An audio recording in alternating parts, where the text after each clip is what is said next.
Un match qui marque un tournant. Le match Nigeria-Tunisie, remporté 3-1 par le Nigeria, restera comme l'une des rencontres les plus révélatrices de cette Coupe d'Afrique des Nations. Ce n'est pas seulement une victoire nigériane, c'est une démonstration de force, de maîtrise tactique et de supériorité mentale face à une équipe tunisienne pourtant expérimentée. Cette affiche opposait deux grandes nations du football africain. D'un côté, le Nigeria, puissance historique, riche en talent, parfois critiquée pour son irrégularité. De l'autre, la Tunisie, équipe disciplinée, rigoureuse, souvent difficile à manœuvrer dans les grandes compétitions. Le score final de 3 n'est pas anodin. Il reflète une domination nigériane construite avec intelligence, intensité et efficacité. Contexte avant la RRT de Nigeria, affirmation d'un statut. Le Nigeria aborde ce match avec une ambition claire, aller au bout du tournoi. Les Super Eagles savent qu'ils disposent d'un effectif de qualité, mêlant jeunesse, puissance physique et technique individuelle. Cependant, le Nigeria arrive aussi avec une pression, celle de prouver que son football collectif est à la hauteur de son talent brut. Ce match contre la Tunisie est vu comme un test de maturité. La Tunisie, expérience et prudence. La Tunisie, de son côté, arrive avec un plan clair. Les Aigles de Carthage sont connus pour leur discipline tactique, leur organisation défensive et leur capacité à gérer les temps faibles. L'objectif tunisien est simple. Rester solide, fermer les espaces, exploiter la moindre erreur nigériane. Mais très vite, ce plan va être mis à rude épreuve. Dispositions tactiques et organisation du Nigeria.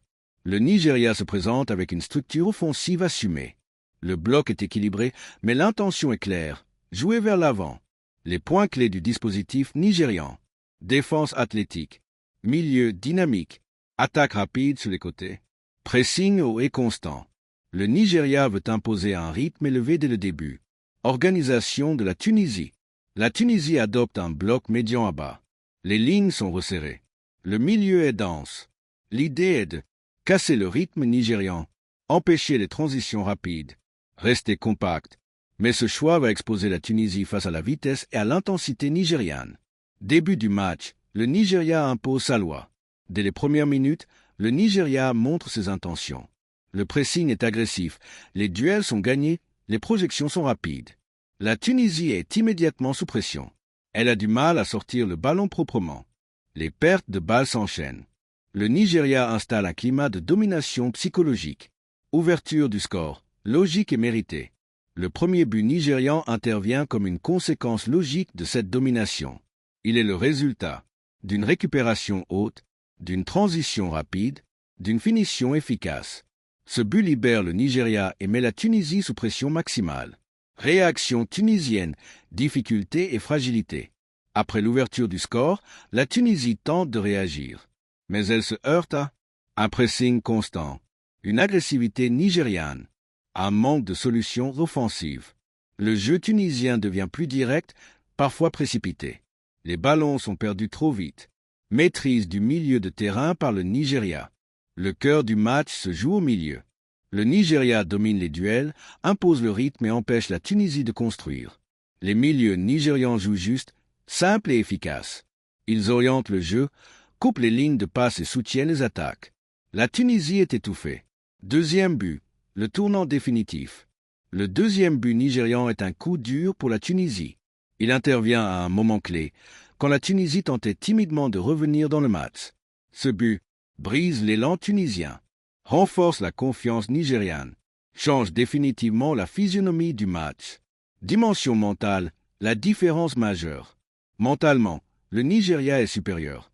Les joueurs restent concentrés, solidaires, disciplinés. La Tunisie, elle, commence à douter. Les gestes deviennent moins précis, les décisions plus lentes. Réduction du score, orgueil tunisien. Malgré les difficultés, la Tunisie parvient à réduire le score. Ce but est le fruit de l'orgueil, de la persévérance et d'un moment de relâchement nigérian. Ce but redonne brièvement espoir, mais il arrive trop tard. Troisième but, la confirmation. Le troisième but nigérian vient sceller le match. Il symbolise l'efficacité, la lucidité, la supériorité collective. Le Nigeria gère ensuite la fin de match avec maturité. Le score de 3 reflète la réalité du terrain. Le Nigeria a été plus fort, plus intense, plus réaliste. La Tunisie a résisté, mais a été dépassée.